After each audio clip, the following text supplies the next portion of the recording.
कर्ण का नाम तो सुना ही होगा। देखिए, कर्ण जितना महान योद्धा बना, इसके पीछे कहानी जहाँ तक मुझे समझ में आती है कि माँ बाप का संरक्षण और उतना दुलार और उतना प्रेम नहीं मिल पाया। तो जो भी अपने माँ बाप से दूर रहे हैं और बड़ी संघर्ष करना पड़ा है, जितना ज़्यादा संघर्ष रहा है जीवन में, उतना ही बड़ा योद्धा, उतना ही बड़ा तपस्वी, उतना ही बड़ा ज्ञानी, उतना ही बड़ा योद्धा बन के सामने आया है। तो माँ बाप का संरक्षण और प्रेम दुलार तो ज़रूरी है, लेकिन अगर वो कड़ा अनुशासन और सही प्रशिक्षण सही दिशा में दे रहे हैं तो फिर उनका बच्चा जो है बेमिसाल वो कायम करेगा। तो पुराने समय में क्या होता था कि जो गुरुकुल हुआ करते थे उसमें बच्चों को भेज दिया जाता था 9 वर्ष की अवस्था में, और वहाँ पर वो 23 वर्ष की अवस्था तक कड़ा प्रशिक्षण और कड़े अनुशासन से होकर गुजरते थे। तो सारा खेल प्रशिक्षण का है। आप तो सीधे सीधे जो है बच्चे को देख करके ये पता लगा सकते हैं कि इसके ऊपर उसके माँ बाप की कितनी कृपाएं हैं।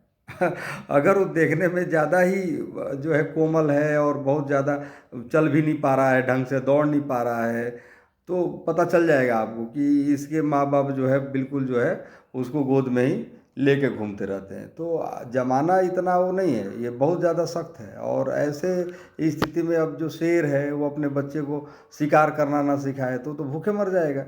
तो अगर लगता है कि भाई ये तो माँ बाप बड़ा कठोर हैं और कड़ा प्रशिक्षण दे रहे हैं तो आपको गलत लगता है। इस जीवन में सरवाइव करने के लिए हर जानवर अपने बच्चे को, अब बाज है, जो मादा बाज होती है वो बच्चों को ले जा करके, अब जब पंख भी नहीं निकला रहता है तो कितने 1000 फीट की ऊंचाई से फेंक देती है, वो उड़ भी नहीं पाता है और बिल्कुल ज़मीन से टकराने वाला तो उसको पकड़ लेती है वो। तो सारा का सारा खेल जो है प्रशिक्षण का है। अब प्रशिक्षण आपने देना नहीं है और बाद में जो है आपने चले जाना है दुनिया छोड़ के, और फिर बच्चे बाद में आपकी जो कृत्य हैं उनको भोगते हैं, फिर वो सर्वाइव नहीं कर पाते हैं, फिर आत्महत्याएं करते हैं। तो ये सारी चीज़ें जो है ना, ये आपके मन में है सारी चीज़ें। और मन को, मन ना रंगाए रंगाए जोगी कपड़ा, मन आपका जो आपको समझना तो है ही नहीं।